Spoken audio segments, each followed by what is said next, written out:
Hello everyone, welcome to DCAM channel. Today we will discuss about 12th chemistry. 12th chemistry આપણે discuss કરવાના છે according to NCERT બરાબર છે. તો total આપણા 12th chemistryમાં 10 ચેપ્ટર છે. એમાં સૌથી પહેલું ચેપ્ટર આપણું છે સોલ્યુશન દ્રાવણો. ફિઝિકલ કેમિસ્ટ્રીમાં આવશે ચેપ્ટર નંબર 1 દ્રાવણ અથવા એને સોલ્યુશન પણ કહેવામાં આવે છે. સેકન્ડ ચેપ્ટર છે વિદ્યુત રસાયણ બરાબર છે.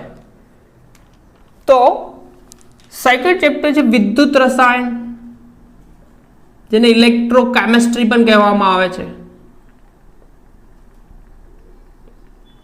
એન્ડ થર્ડ ચેપ્ટર ફિઝિકલ કેમિસ્ટ્રીનું ત્રીજું ચેપ્ટર જે આપણે કહીએ છીએ રાસાયણિક ગતિકી જેને કહેવામાં આવે છે કેમિકલ કાઇનેટિક્સ. રાસાયણિક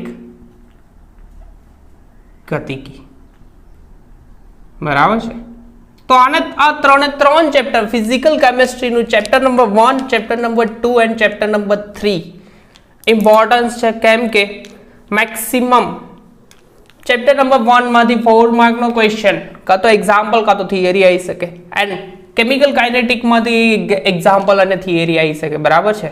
તો આ ફિઝિકલ કેમિસ્ટ્રીના આપણા 3 ચેપ્ટર છે બરાબર છે. એ ફિઝિકલ કેમિસ્ટ્રીના 3 ચેપ્ટર છે અને આ 3 ચેપ્ટર ઇમ્પોર્ટન્ટ છે બરાબર. માર્ક સ્કોરિંગ કરવા માટે આ ઇમ્પોર્ટન્ટ ચેપ્ટર છે. એ સિવાય આપણા 2 ચેપ્ટર નંબર 4 અને ચેપ્ટર નંબર 5 એ બંને ચેપ્ટર ઇનઓર્ગેનિક કેમિસ્ટ્રીના રહેશે. તો ઇનઓર્ગેનિક કેમિસ્ટ્રીનું પહેલું ચેપ્ટર છે ડી એન્ડ એફ વિભાગના તત્વો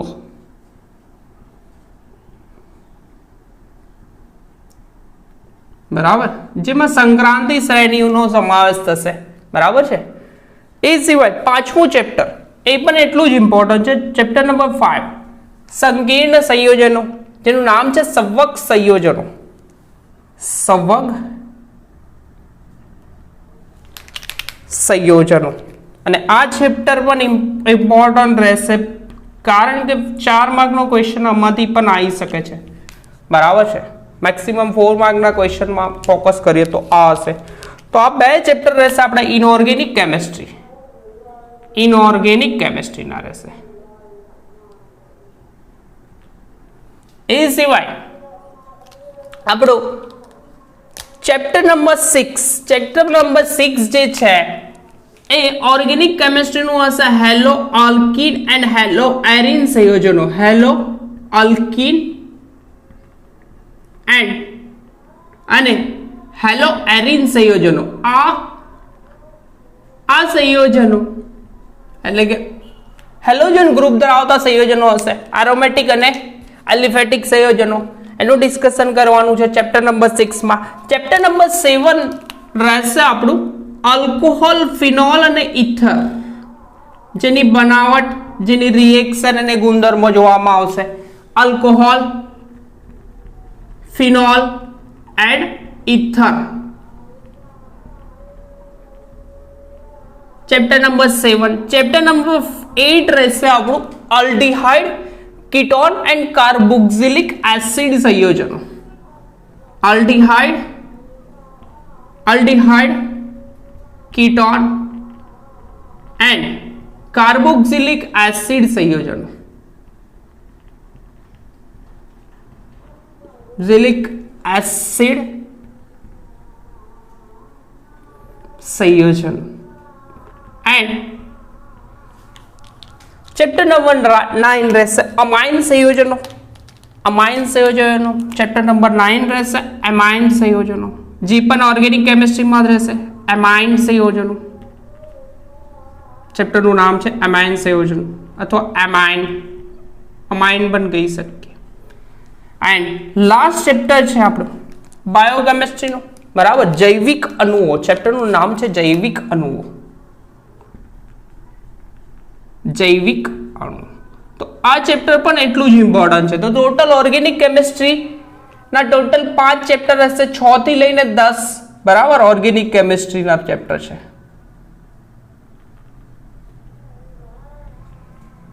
તો ઓર્ગેનિક કેમિસ્ટ્રીના ટોટલ 6 ચેપ્ટર રહેશે. તો આપણે સૌથી પહેલા ડિસ્કશન કરીશું ચેપ્ટર નંબર 1 પરથી જઈશું ફિઝિકલ કેમેસ્ટ્રીનું આ સોલ્યુશન ચેપ્ટર દ્રાવણો જે છે એના પરથી શરૂઆત કરીશું એન્ડ કન્ટિન્યુમાં આપણે 10 ચેપ્ટર જે છે એનસીઈઆરટી પ્રમાણે એ સોલ્વ કરીશું બરાબર છે તો સૌથી પહેલા આપણે ડિસ્કશન કરીશું દ્રાવણ એટલે શું બરાબર તો જનરલી દ્રાવણ કોને કહેવામાં આવે છે એનું ડિસ્કશન કરીશું ઇન્ટ્રોડક્શન જોઈશું બટ દ્રાવણો શું છે પહેલા જોઈ લઈશું પછી તે ઇન્ટ્રોડક્શન જોઈશું ચેપ્ટરનું તો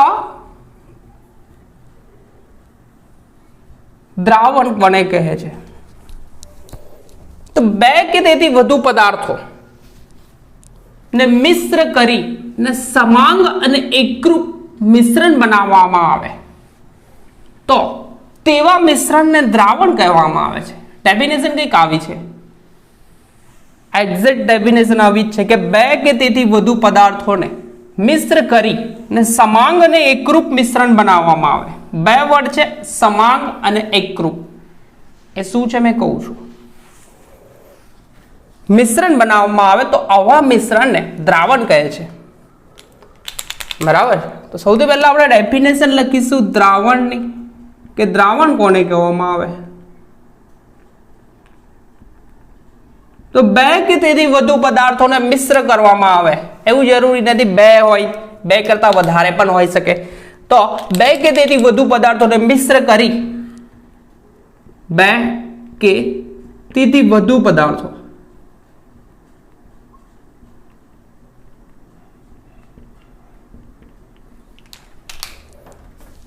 ને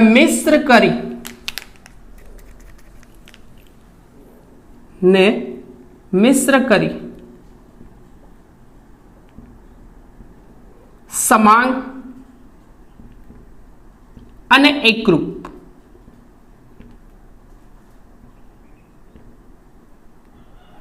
મિશ્રણ બનાવવામાં આવે સમાંગ અને એકરૂપ મિશ્રણ બનાવવામાં આવે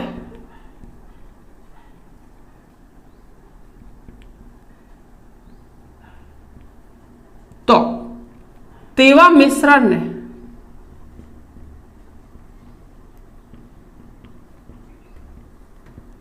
દ્રાવણ કહે છે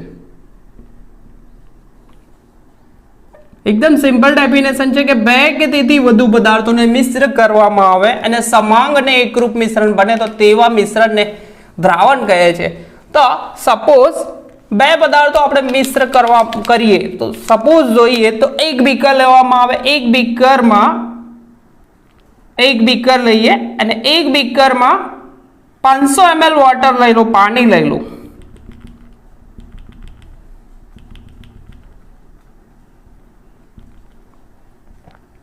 500 ml H2O લઈ લો અને આ 500 ml વોટરમાં હું 50 ગ્રામ જેટલું શું પુટ કરું 50 ગ્રામ જેટલું મીઠું સોડિયમ ક્લોરાઇડ પુટ કરું મીઠું નાખું કેટલું 50 ગ્રામ મીઠું જેને કહેવાશે NaCl તો મીઠું નાખ્યું અને સ્ટરિંગ કરું એટલે કે હલાવું તો એમાં થશે શું આ મીઠું ડિઝોલ્વ થઈ જશે એટલે કે આમાં એવું તો થાય નહીં કે મીઠાના જે અણુ છે બરાબર મીઠાના જે અણુ છે એટલે કે જુદા દેખાશે પાણી અને મીઠું એકરૂપ થઈ જશે બરાબર એકરૂપ અને સમાંગ મિશ્રણ બનાવશે કેમ કે કોઈ પણ જગ્યાએથી સપોઝ આ મીઠું ડિઝોલ્વ કર્યા બાદ એમાંથી કોઈ પણ જગ્યાએથી મેં ચમચી ભરીને પાણી લઉં તો બધી જગ્યાએ પાણી અને મીઠાનું પ્રમાણ કેવું હશે એકદમ સમાન હશે તો આવું જે મિશ્રણ બને તેને સમાંગ અને એકરૂપ મિશ્રણ કહેવામાં આવે છે તો એકદમ સિમ્પલ વસ્તુ થઈ કે દ્રાવણ શું છે દ્રાવણમાં બે કે તેથી વધુ પદાર્થો મિશ્ર કરવામાં આવે હવે સપોઝ આમાં નાખ્યું મેં મીઠું પુટ કર્યું અહીંયા મીઠું તો આ શું થયું દ્રાવણ બની ગયું હવે અલ્ટિમેટલી દ્રાવણ જે છે તે બે ઘટકોનું બને કે દ્રાવણમાં જે ઘટકનું પ્રમાણ વધારે હોય એટલે કે બે ઘટકો આપણી જોડે એક NaCl છે અને બીજું કોણ છે પાણી છે. આ બે પૈકી જે ઘટકનું પ્રમાણ વધારે તેને શું કહેવાય? દ્રાવક કહેવામાં આવે છે, અને જે ઘટકનું પ્રમાણ ઓછું તેને દ્રાવ્ય કહેવામાં આવે છે. તો દ્રાવણ બે પદાર્થો મિશ્ર થાય એ પૈકી એક ઘટકનું પ્રમાણ કેવું હોય? વધારે હોય, જેને દ્રાવક કહે, અને જે ઘટકનું પ્રમાણ ઓછું હોય તેને દ્રાવ્ય કહેવાય. જેને દ્રાવકને સોલ્વન્ટ ઇંગ્લિશમાં કહેવાશે સોલ્વન્ટ, અને દ્રાવ્યને સોલ્યુટ કહેવામાં આવે છે. બરાબર. હવે આપણે આ જે પુટ કર્યું એમાં અહીંયા જે ઘટકનું પ્રમાણ કેવું હોય? વધારે, તો તેને દ્રાવક કહેવાય. એટલે કે દ્રાવકનું પ્રમાણ કેવું હશે આપણા ભાઈ જોડે? વધારે. દ્રાવણમાં આ દ્રાવકનું પ્રમાણ કેવું હશે? વધારે. તો જોઈએ કઈ રીતના છે. તો આ દ્રાવકનું પ્રમાણ કેવું હશે? વધારે, અને દ્રાવ્યનું પ્રમાણ કેવું હશે? ઓછું. એન્ડ દ્રાવણનું ફિઝિકલ સ્ટેટ એટલે કે કયો પ્રકાર હશે? સોલિડ ફોર્મ, લિક્વિડ ફોર્મ અથવા ગેસિયસ ફોર્મ, એ ડિસાઇડ થશે કોના પર? દ્રાવક પર. દ્રાવક કેવો છે એના પર. જો દ્રાવક સોલિડ લીધો એટલે કે ઘન સ્વરૂપમાં લીધો, સોલિડ લીધો, તો દ્રાવણ પણ સોલિડ બનશે. જો લિક્વિડ લઈશ તો દ્રાવણ પણ લિક્વિડ બને, અને ગેસ ફોર્મમાં લો, કેવું લઉં? ગેસ ફોર્મમાં દ્રાવક, તો દ્રાવણ પણ કયા ફોર્મમાં બનશે? ગેસિયસ ફોર્મમાં જ બનશે. એટલે કે જેવો દ્રાવક એવું દ્રાવણ. બરાબર. હવે એવું જરૂરી નથી કે દ્રાવણમાં એક જ દ્રાવ્ય હોય. દ્રાવ્ય બે કે તેથી વધુ પણ હોઈ શકે. બે હોય કે તેથી વધુ પણ હોઈ શકે. સપોઝ આ જ સોલ્યુશન છે, એમાં મેં પુટ કરું NaCl તો પુટ કરી દીધો, પણ સપોઝ મેં NaCl તો છે, બટ એમાં મેં પુટ કરી દઉં સુગર. સુગર એટલે કે ખાંડ.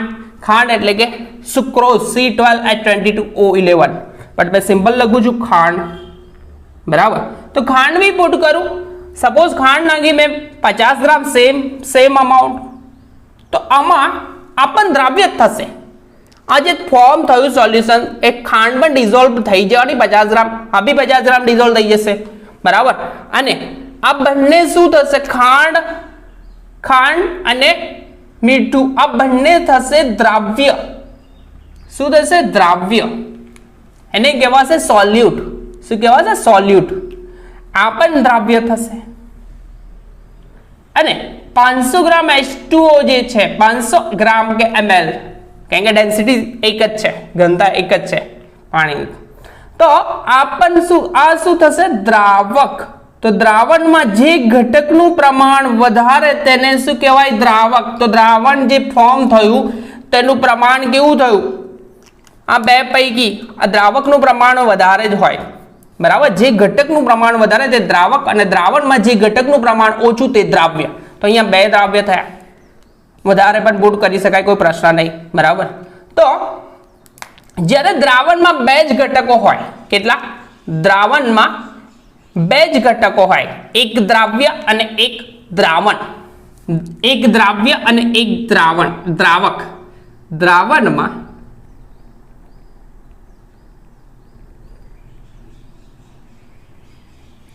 એક દ્રાવ્ય અને એક દ્રાવક હોય, તો તેવા દ્રાવણને દ્વિઅંગી, એક દ્રાવ્ય અને એક જ દ્રાવક હોય, તો તેવા દ્રાવણને આપણે દ્વિઅંગી દ્રાવણ એટલે કે બાઇનરી સોલ્યુશન કહેવામાં આવે છે. તેવા દ્રાવણને દ્વિઅંગી દ્રાવણ કહે છે. અને આ ચેપ્ટરમાં આપણે મેક્સિમમ જે અભ્યાસ કરવાનો છે તે બાઇનરી સોલ્યુશન દ્વિઅંગી દ્રાવણ વિશે જ અભ્યાસ કરવાનો છે. એવું જરૂરી નથી કે બધા દ્રાવણો દ્વિઅંગી હોય. જો દ્રાવ્યની સંખ્યા વધી જાય તો દ્વિઅંગી ના પણ બને. બરાબર છે. તો દ્રાવણમાં એક દ્રાવ્ય અને એકથી વધારે, એક જ દ્રાવક અને એકથી વધારે દ્રાવ્ય પણ હોઈ શકે. તો એવું સોલ્યુશન જે છે તેને બાઇનરી સોલ્યુશન કહેવામાં આવશે નહીં. બટ ઇમ્પોર્ટન્ટ એક જ વસ્તુ હતી કે દ્રાવણ છે તે બે ઘટકોનું બને, એક દ્રાવ્ય અને દ્રાવક. દ્રાવણમાં જેનું પ્રમાણ વધારે તે દ્રાવક કહેવામાં આવે છે, જેનું પ્રમાણ ઓછું તેને દ્રાવ્ય કહેવામાં આવે છે. અને દ્રાવકનો જેવો ફિઝિકલ સ્ટેટ એટલે કે દ્રાવક સોલિડ ફોર્મમાં હશે તો દ્રાવણ પણ સોલિડ ફોર્મમાં જશે. જો દ્રાવક લિક્વિડ એટલે કે પ્રવાહી સ્વરૂપમાં હશે તો દ્રાવણ પણ પ્રવાહી બનશે. અને જો દ્રાવણ ગેસિયસ એટલે કે વાયુ ફોર્મમાં હોય તો દ્રાવણ પણ વાયુ ફોર્મમાં બનશે. તો આ હતા દ્રાવણો અને એના જુદા જુદા ફિઝિકલ સ્ટેટના આધારે જુદા જુદા એના પ્રકાર પડે છે. ઘન દ્રાવણ, પ્રવાહી દ્રાવણ અને વાયુ દ્રાવણ. તો એ દ્રાવણના પ્રકાર આપણે ડિસ્કસ કરી લઈએ. પણ એ પહેલા આપણે શું જોઈશું, પહેલું એનું ઇન્ટ્રોડક્શન થોડું છે, બુકમાં આપ્યું છે અકોર્ડિંગ ટુ એનસીઈઆરટી, તો એ જોઈ લઈએ કારણ કે એમાંથી એમસીક્યુ આવી શકે એવું છે. બરાબર. ત્યાર પછી આપણે દ્રાવણના પ્રકારો જોઈશું. તો દ્રાવણ કોને કહેવાય કે જ્યારે બે કે તેથી વધારે પદાર્થો મિશ્ર થઈને સમાંગ અને એકરૂપ મિશ્રણ બનાવે તો તેવા મિશ્રણને દ્રાવણ કહેવામાં આવે છે. અને દ્રાવણ બે ઘટકોનું બનેલું, એક દ્રાવ્ય અને એક દ્રાવક. દ્રાવણમાં જે ઘટકનું પ્રમાણ કેવું હોય, વધારે હોય તેને દ્રાવક કહેવામાં આવે છે. દ્રાવણમાં જે ઘટકનું પ્રમાણ ઓછું તેને દ્રાવ્ય કહેવામાં આવે છે. દ્રાવકનો જેવો સ્વભાવ તેવું દ્રાવણ એટલે કે પ્રવાહી હોય દ્રાવક તો દ્રાવણ પણ પ્રવાહી બનશે. જો વાયુ સ્વરૂપમાં હોય તો દ્રાવણ પણ વાયુ, અને જો ઘન સ્વરૂપમાં હોય તો દ્રાવણ પણ ઘન સ્વરૂપે બનશે. તો આપણે મેક્સિમમ દ્વિઅંગી દ્રાવણ વિશે ચર્ચા કરવાની છે આ ચેપ્ટરમાં. દ્વિઅંગી દ્રાવણ એટલે કે એક જ દ્રાવ્ય અને એક જ દ્રાવક હોઈ શકે તેવું દ્રાવણ, તેને દ્વિઅંગી દ્રાવણ કહેવામાં આવે છે. Binary solution. તો આ ચેપ્ટરમાં આપણે મેક્સિમમ બાઇનરી સોલ્યુશન જ જોવામાં આવે છે, જોઈશું. બરાબર. તો આપણે ઇન્ટ્રોડક્શનનો થોડો પોર્શન છે તે ડિસ્કસ કરી લઈએ. તો સૌથી પહેલા ઇન્ટ્રોડક્શનના પોર્શનમાં એક વાત કરી છે કે આપણા શરીરમાં થતી મેક્સિમમ બધી જ પ્રક્રિયાઓ દ્રાવણના સ્વરૂપ મારફતે થાય છે. એટલે કે દ્રાવણના સ્વરૂપ મારફતે, એટલે કે પાચન તંત્ર, સપોઝ લઈ લઈએ પાચન તંત્ર, આપણા શરીરમાં થતું પાચન તંત્રની પ્રક્રિયા કે કોઈ પણ આપણે ફૂડ લઈએ એટલે કે કાર્બોહાઈડ્રેટ્સ લઈએ તો પાચન તંત્રમાં જાય તો એ ભાઈનું થાય શું? કાર્બોહાઈડ્રેટ છે, બરાબર, CxH2O જેવી ફોર્મ્યુલા થશે તો એ ભાઈનું જળ વિભાજન જ થશે. તો એ પ્રક્રિયા પણ કયા ફોર્મમાં થાય? જલીય માધ્યમમાં થશે પાચનની પ્રક્રિયા. એ સિવાય બીજું જોઈએ કે આપણા શ્વસનની પ્રક્રિયા એટલે કે શ્વાસમાં જ્યારે ઓક્સિજન લઈએ છીએ, બરાબર, અહીંયાથી નાક દ્વારા શ્વાસ લઈએ, જાય ગયા હાર્ટમાં જાય અને હાર્ટ શેનું કામ કરે? પંપનું કામ કરે. શેનું કામ કરે? પંપ. જે રીતે મોટર હોય પાણી ખેંચવા માટેનો પંપ હોય એવી જ રીતે હવા ખેંચે અને એ પંપ પ્રેશરાઇઝ કરીને એ ઓક્સિજનને ડિઝોલ્વ કરે છે એમાં બ્લડમાં, અને એ ઓક્સિજન મારફતે એટલે કે ઓક્સિજન બ્લડમાં ડિઝોલ્વ થાય એટલે કે બધી નસમાં જાય. તો આ પ્રોસેસ પણ જે થાય છે તે પણ વન ટાઈપ ઓફ દ્રાવણ જ બને છે. કેમ કે ઓક્સિજન ગેસ જે છે, ઓક્સિજન ગેસ શેમાં ડિઝોલ્વ થાય છે? બ્લડમાં. અને આ ઓક્સિજન દ્રાવ્ય કહેવાશે અને બ્લડ છે, લોહી જે છે તે શું થશે? દ્રાવક થશે. બરાબર. કેમ કે આનું પ્રમાણ ઓછું છે ભાઈનું અને આનું પ્રમાણ વધારે છે તો આ દ્રાવ્ય થશે ને આ દ્રાવ્ય ઓક્સિજન ડિઝોલ્વ થશે એટલે કે એ ઓક્સિજન બધી જગ્યાએ, બરાબર, બધી નસોમાં, કેમ કે પ્રેશરાઇઝ કરે છે. કોણ પ્રેશરાઇઝ કરે છે? હાર્ટ. હૃદય પ્રેશરાઇઝ કરીને આ બધી જગ્યાએ ઓક્સિજન જાય. તો આપણા શરીરમાં થતી પહેલો પોઈન્ટ આવો કંઈક છે કે લગભગ શરીરમાં થતી બધી જ પ્રક્રિયાઓ પ્રવાહી દ્રાવણના પ્રકાર મારફતે થાય છે. તો પોઈન્ટ લખી દઈએ તો આઈડિયા આવશે. બરાબર છે. તો પહેલો પોઈન્ટ છે લગભગ શરીરમાં થતી બધી જ પ્રક્રિયાઓ લગભગ શરીરમાં થતી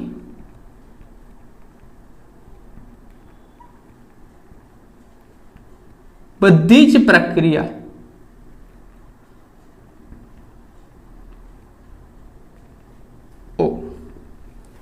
એ દ્રાવણના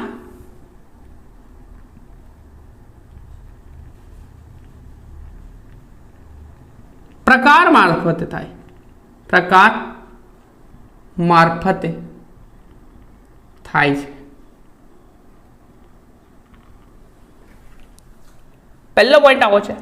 અને બીજો પોઈન્ટ એવું કહે છે કે સામાન્ય રીતે આપણે જેટલા પદાર્થના કોન્ટેક્ટમાં આવીએ છીએ જેટલા પદાર્થો એટલે કે કેમિકલ કમ્પાઉન્ડ હોય કે કોઈ પણ પદાર્થ છે એના કોન્ટેક્ટમાં આવીએ છીએ તો એ સામાન્ય રીતે શુદ્ધ સ્વરૂપે હોતા નથી. બરાબર. આ પદાર્થો મિશ્ર સ્વરૂપે હોય એટલે કે કોઈ પણ ને કોઈ પણ એને અશુદ્ધિ લાગી જ હોય છે. બરાબર. અશુદ્ધિ એટલે કે વોટર હોય તો વોટરમાં કોઈક બીજું કમ્પાઉન્ડ બી આવી શકે, જરૂરી છે ને એકલું વોટર શુદ્ધ સ્વરૂપમાં જ હોય. બરાબર. તો એ સંપૂર્ણ શુદ્ધ સ્વરૂપે હોતા નથી. મોટા ભાગે 2 કે તેથી વધારે પદાર્થોનું મિશ્રણ જ હોય છે. મિશ્રણ હોય એટલે કે દ્રાવણ જ હોય છે. તો બીજો પોઈન્ટ કંઈક આવું છે. શું કહે છે કે સામાન્ય રીતે આપણે ભાગ્યે જ શુદ્ધ પદાર્થોના સંપર્કમાં આવીએ છીએ.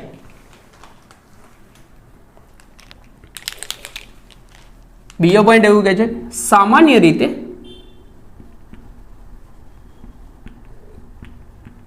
આપણે ભાગ્યે જ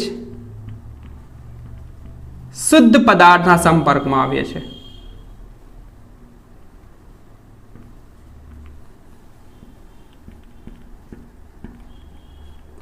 સંપર્કમાં આવીએ છીએ.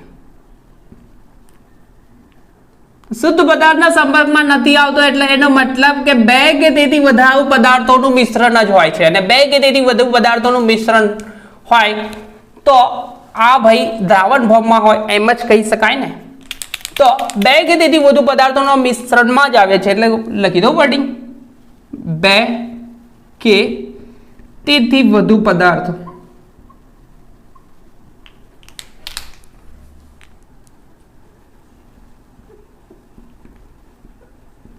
ના મિશ્રણના સંપર્કમાં આવે છે.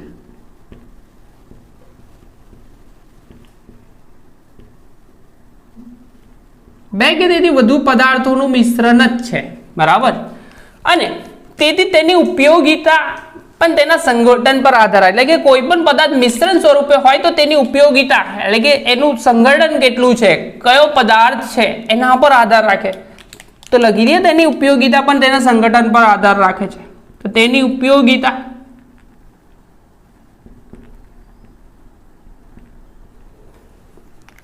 શેના પર આધાર રાખે? તેના સંગઠન પર આધાર રાખે. તેના સંગઠન પર આધાર રાખે. કઈ રીતના તે જોઈએ છે?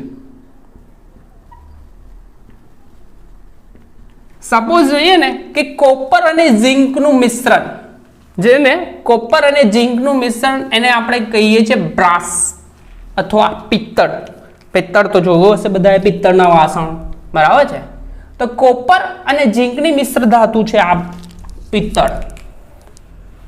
અને એના ગુણધર્મો એ પણ એ મિશ્રણનું સંગઠન એટલે કે કોપરનું કેટલું પ્રમાણ છે અને ઝિંકનું કેટલું પ્રમાણ છે એના પર આધાર રાખશે. બરાબર. જુદા જુદા આપણને 3 એક્ઝામ્પલ આપ્યા છે અને ત્રણના ગુણધર્મો કેવા છે? જુદા જુદા છે. બરાબર. તો પહેલું એક્ઝામ્પલ આપણું કોણ છે? જેને કહેવાય છે બ્રાસ. શું કહેવાય છે? બ્રાસ. જેને કહેવાય પિત્તળ. આ પિત્તળ મિશ્ર ધાતુ છે કોપર અને ઝિંક ની મિશ્ર ધાતુ ની મિશ્ર ધાતુ. બીજું એક્ઝામ્પલ છે જર્મન સિલ્વર. કોપર, ઝિંક અને નિકલનું મિશ્રણ. એમાં એક એલિમેન્ટ વધી ગયું. કોણ? German silver. આ ભાઈમાં જર્મન સિલ્વર એ 3 એલિમેન્ટની મિશ્ર ધાતુ છે. 3 એલિમેન્ટ એટલે કે 3 તત્વો. કોણ કોણ? કોપર, ઝિંક અને નિકલ. જોઈ લઈએ. આ મિશ્ર ધાતુ છે એક કોપર, ઝિંક અને નિકલ. એને મિશ્ર ધાતુ છે ની મિશ્ર ધાતુ. તો આ મિશ્ર કોપર, ઝિંક અને નિકલની મિશ્ર ધાતુ આના ગુણધર્મો પણ આના કરતા તો અલગ જ હશે. કેમ? એમાં સંગઠન બદલાઈ ગયું. કોપર, ઝિંક તો છે પણ નિકલ પણ આવી જોડે જોડે. અને થર્ડ એક્ઝામ્પલ છે કે ત્રીજું એક્ઝામ્પલ કાસુ, બ્રોન્ઝ. હવે બ્રોન્ઝ જે છે ખબર છે મેડલ આપવામાં આવે છે, બ્રોન્ઝ અથવા કાસુ, સિલ્વર, ગોલ્ડ એન્ડ ત્રીજો મેડલ હોય છે કાસાનો. તો આ કાસુ જે છે એ કોપર અને ટીન, કોપર અને એસએન એલિમેન્ટ છે ટીન, એસએન તરીકે દર્શાવાય છે, ટીનની મિશ્ર ધાતુ. તો આ ત્રણે મિશ્ર ધાતુઓ છે, ત્રણના ગુણધર્મો જુદા જુદા છે. બ્રાસ એટલે કે પિત્તળ પણ ડિફરન્ટ છે, બ્રોન્ઝ પણ એટલે કે કાસુ પણ જુદું છે અને જર્મન સિલ્વર આ પણ જુદું છે. તો આ ત્રણ જે છે તો આ જ વાત કરી છે કે મિશ્રણના આપણે 2 કે તેથી વધારે પદાર્થોના મિશ્રણના સંપર્કમાં આવે છે અને તેની ઉપયોગિતા શેના પર, એના સંગઠન પર આધારિત. તો અહીંયા સંગઠન બધાનું જુદું જુદું છે અને જુદું જુદું હોવાના કારણે આના ગુણધર્મો પણ ત્રણના કેવા હશે, જુદા જુદા. તો એ વાત કરી છે.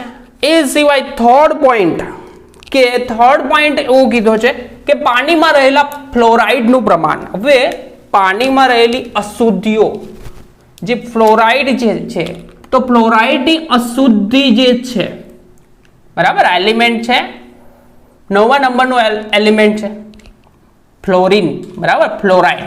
તો આ ફ્લોરાઇડની અશુદ્ધિ છે એમાં જો એનું પ્રમાણ હવે ખૂબ જ ઓછી માત્રામાં હોય, પાણીમાં ડિઝોલ્વ થયેલી હોય તો એને દર્શાવવામાં આવે છે ppm માં, પાર્ટ્સ પર મિલિયન.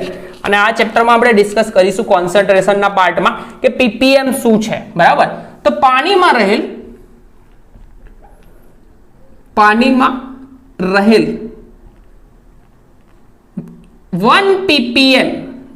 ppm પાર્ટ્સ પર મિલિયન, ppm ફ્લોરાઇડ 9મા નંબરનો એલિમેન્ટ છે.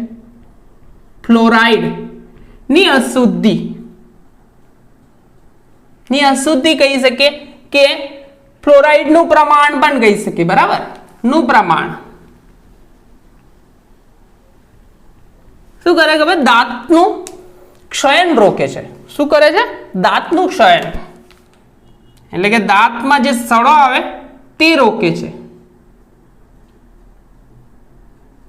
નું પ્રમાણ દાંતનું ક્ષયન રોકે છે. પરંતુ આ જ પ્રમાણ 1 થી વધીને 1.5 થાય એટલે કે આ 1. ફ્લોરાઇડનું પ્રમાણ 1.5 જેટલું થઈ જાય તો આ ભાઈ કરે શું કે દાંત પર ડાઘા પાડી દે. શું કરે, ડાઘા પાડી દે. તો ફ્લોરાઇડનું 1.5 પ્રમાણ, પરંતુ એટલે કે એનું સંગઠન બદલાયું પાણીમાં, પરંતુ 1.5 ppm ફ્લોરાઇડ જે છે, ppm ફ્લોરાઇડ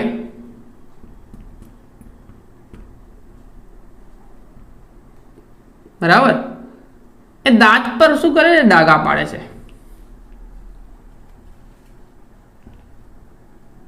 ડાઘા પાડે છે. એનાથી આગળ જોઈએ ને કે 1.5 ppm ફ્લોરાઇડનું પ્રમાણ દાંત પર ડાઘા પાડે છે. આ ઇમ્પોર્ટન્ટ છે, MCQ માં આવી શકે. 1 ppm ફ્લોરાઇડ હોય તો દાંતનું ક્ષયન કરે, 1.5 હોય તો દાંત પર ડાઘા પડે. અને વધુ માત્રા ફ્લોરાઇડની વધુ માત્રા જે છે તે ઝેરી નીવડે છે, એટલે કે ફ્લોરાઇડની વધુ માત્રા ઝેરી નીવડે છે. હવે ફ્લોરાઇડની વધુ માત્રા વધારે હોય, માત્રા ઝેરી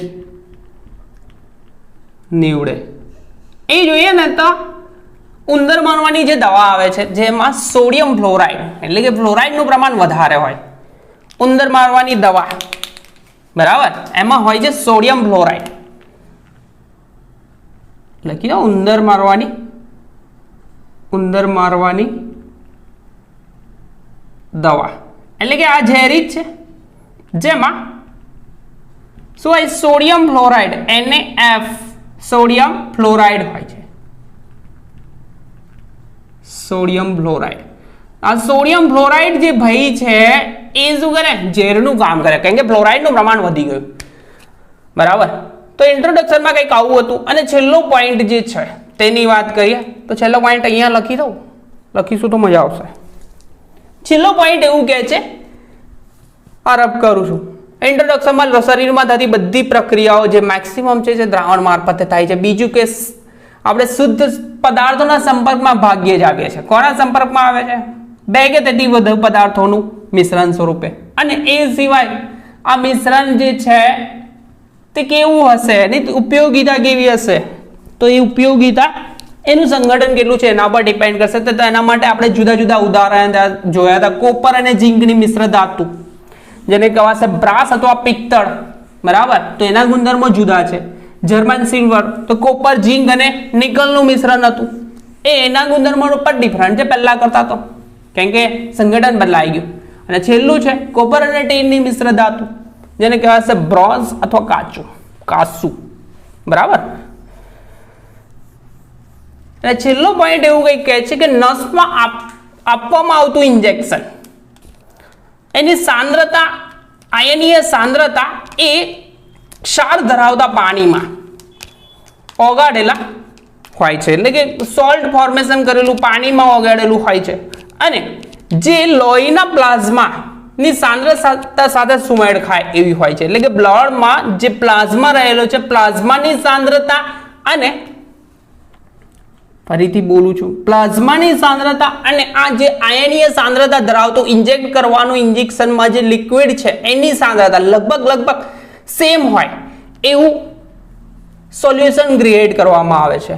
તો પોઈન્ટ કંઈક આવો છે કે નસમાં અપાતું ઇન્જેક્શન હંમેશા બંનેનું કોન્સન્ટ્રેશન સેમ હોય. બરાબર. જેથી સરળતાથી એ બ્લડમાં જતું રહે, સાંદ્રતા સમાન હોય. તો નસમાં અપાતા ઇન્જેક્શન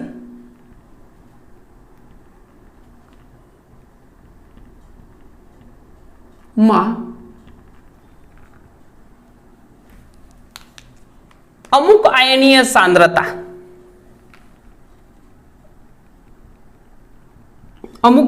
સાંદ્રતાનો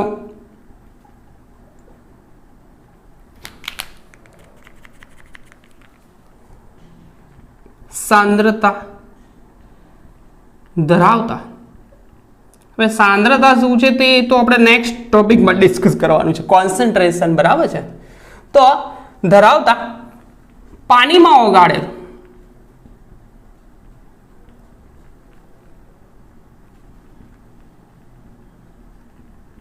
ક્ષાર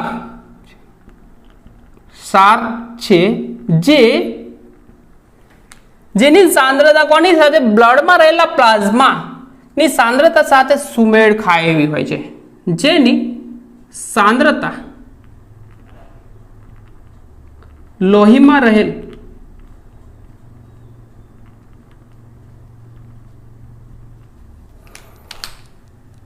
પ્લાઝમા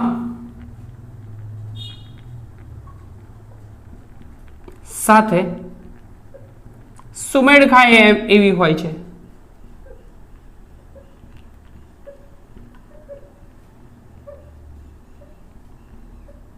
એટલે કે આ ભાઈનું આ જે ઇન્જેક્શનમાં ઇન્જેક્ટ કરવામાં આવે છે તે સોલ્ટ ફોર્મમાં અને વોટરમાં સોલ્યુશન ક્રિએટ કર્યું હોય અને એની સાંદ્રતા એવી રાખવામાં આવે છે કે બ્લડમાં રહેલો પ્લાઝમા છે એની સાથે એની સાંદ્રતાને સુમેળ ખાય એવી હોય છે.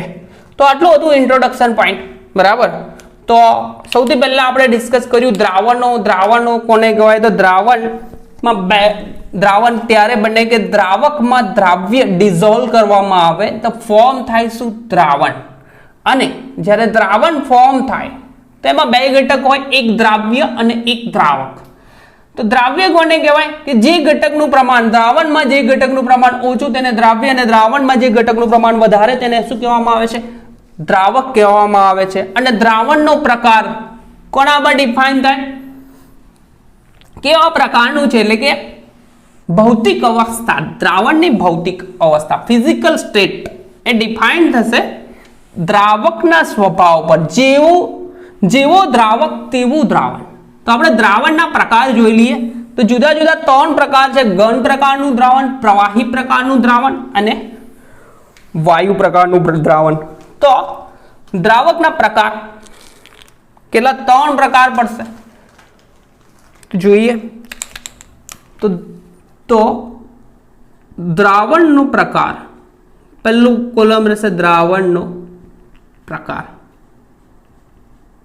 દ્રાવણમાં 2 વસ્તુ આવે. એક આવશે દ્રાવ્ય એટલે કે સોલ્યુટ, એક આવશે દ્રાવક એટલે કે સોલ્વન્ટ. અને એનું એક્ઝામ્પલ આપણે પુટ કરી દઈશું. તો સૌથી પહેલા આપણે જોઈશું ઘન પ્રકારના દ્રાવણ.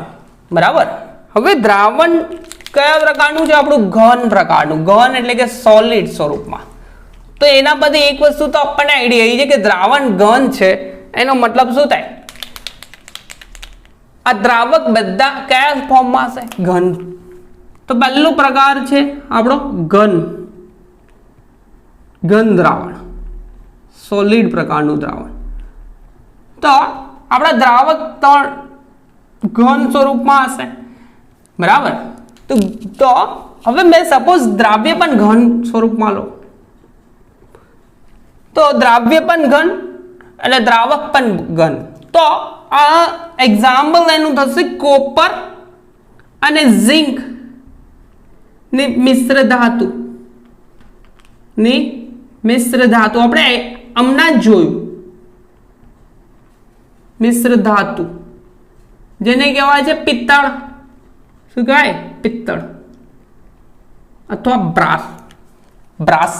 બરાબર. તો એક તો એક્ઝામ્પલ સિમ્પલ થઈ ગયું. બીજો એક્ઝામ્પલ, આપણો દ્રાવક બદલવાનો નથી ભાઈ, સેમનો સેમ જ રહેશે. ઘન પ્રકારનું દ્રાવણ ફોર્મ કરવાનું, તો દ્રાવક પણ ઘન હશે. આ ભાઈ બદલાઈ જશે. શું થશે? પ્રવાહી કરું મેં, તો પ્રવાહીને ઘનમાં ડિઝોલ્વ કરવાનું, પ્રવાહી સ્વરૂપમાં.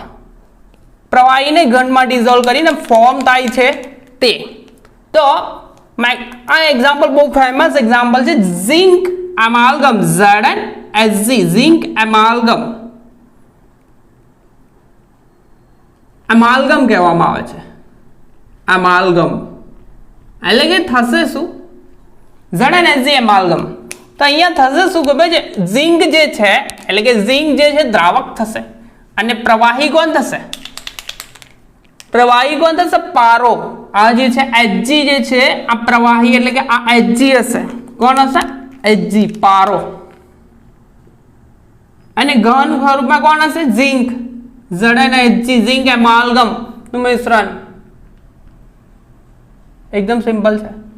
એ સિવાય ત્રીજો પ્રકાર વાયુ. આવી ગયો વાયુ ઘન. આ તો સિમ્પલ છે. હાઇડ્રોજન વાયુનું પેલેડિયમ અથવા પ્લેટિનમ ધાતુ પર અધિશોષણ, એડસોર્પ્શન. કયું? હાઇડ્રોજન વાયુનું, હાઇડ્રોજન ગેસનું. પેલેડિયમ પીડી ધાતુ પર શું થાય? અધિશોષણ એડસોર્પ્શન કહેવાય. એટલે કે સરફેસ પર જે છે તેનું અધિશોષણ એટલે કે હાઇડ્રોજન વાયુ શોષાશે. તો આ ઘન પ્રકારના દ્રાવણ થશે, જેના ઉદાહરણ આ થયા. બીજો પ્રકાર થશે પ્રવાહી પ્રકારના દ્રાવણ. તો પ્રવાહી તો એકદમ સિમ્પલ છે. બરાબર છે. નહીં બી લખું તો બી ચાલશે, લખી કાઢીએ. દ્રાવણ કેવું બનાવવું છે? પ્રવાહી પ્રકારનું. પ્રવાહી દ્રાવણ. તો પ્રવાહી દ્રાવણ ત્યારે જ ફોર્મ થાય કે આપણા આ જે છે ત્રણ પ્રવાહી દ્રાવક કેવો હશે? પ્રવાહી. તો ઘન દ્રાવ્ય પદાર્થ એટલે કે શું નાખું? ખાંડ અથવા મીઠાનું પાણીમાં દ્રાવણ. એટલે મીઠું હમણાં એક્ઝામ્પલ આપ્યું તો મીઠું મેં પાણીમાં નાખું તો ડિઝોલ્વ થઈ જાય. અહીંયા NaCl મીઠું. બરાબર. એટલે NaCl નાખું વોટરમાં, NaCl ઇન વોટર પાણીમાં નાખું તો અહીંયા NaCl નું પ્રમાણ ઓછું રાખીએ. તો દ્રાવ્ય ને અદ્રાવક તો થઈ ગયું. બીજું થશે આપણે જોઈશું પ્રવાહી. આ પણ ઈઝી થશે. પ્રવાહી તો ઇથેનોલ કે કાં તો મિથેનોલ કોઈ પણ લઈ લો. ઇથેનોલનું પાણીમાં દ્રાવણ, એટલે પાણીમાં ઇથેનોલ નાખશો તો ડિઝોલ્વ થઈ જશે કેમ કે OH સમૂહ ધરાવે છે અને પાણી પણ OH હોય તો આ લોકો વચ્ચે અંતરાણુય હાઇડ્રોજન બંધ બને. તો આ દ્રાવણ બનવાની જે કન્ડિશનો છે જે NCERT-માં આપી નથી, બટ આપણે ડિસ્કસ કરીશું આના પછીના લેક્ચરમાં. દ્રાવણ બનવાની જે લાક્ષણિકતાઓ છે, કયા પદાર્થો વચ્ચે દ્રાવણો બને અને કયા પદાર્થો વચ્ચે ના બને, એનું ડિસ્કશન આપણે કરી લઈશું થોડું 5-10 મિનિટનું છે. બરાબર છે. ત્રીજું તો અહીંયા શું થશે? ઇથેનોલ. એ શું થશે? દ્રાવક. ETOH લખું, ETOH ઇથેનોલ એન્ડ H2. અને ત્રીજું છે વાયુ પ્રવાહીનું દ્રાવણ. વાયુ પ્રવાહીનું દ્રાવણ તો એકદમ સિમ્પલ, સોડા વોટર. ભાઈ સોડા તો પીધી હશે, એમાં સિમ્પલ વસ્તુ છે. પાણીની બોટલ લે, બોટલમાં પાણી ભરે અને પ્રેશરાઇઝ કરીને કાર્બન ડાયોક્સાઇડ ડિઝોલ્વ કરે છે. તો CO2 નું પાણીમાં મિશ્રણ જેને દ્રાવણ જ કહેવાય ને. બરાબર. તો અહીંયા વાયુ કોણ થશે? CO2. અને આ તો પ્રવાહી છે. તો આ ત્રણમાં જુઓ, આ ત્રણ લિક્વિડ સ્વરૂપમાં, તો આ બધા ત્રણ લિક્વિડ સ્વરૂપમાં જ ફોર્મ થશે. તો જેવો દ્રાવક એવું દ્રાવણ, એટલે કે પ્રવાહી દ્રાવણ થયું. ત્રણ પ્રવાહી. અહીંયા જો ઘન, તો આ દ્રાવણ કેવું? ઘન પ્રકારનું. હવે ત્રીજો પ્રકાર જોવાનો રહી ગયો છે, તો રબ કરવું પડશે. તો કરી દઈએ ને. આ રબ કરી દો ડાઉન સાઈડ વાળું, કેમ કે આ ઈઝી છે, ઇઝીલી યાદ રહી જાય એવું છે. તો પ્રવાહી દ્રાવણ વાળું પ્રવાહી દ્રાવણ રબ કરી લઉં છું, ડિઝોલ્વ નહીં.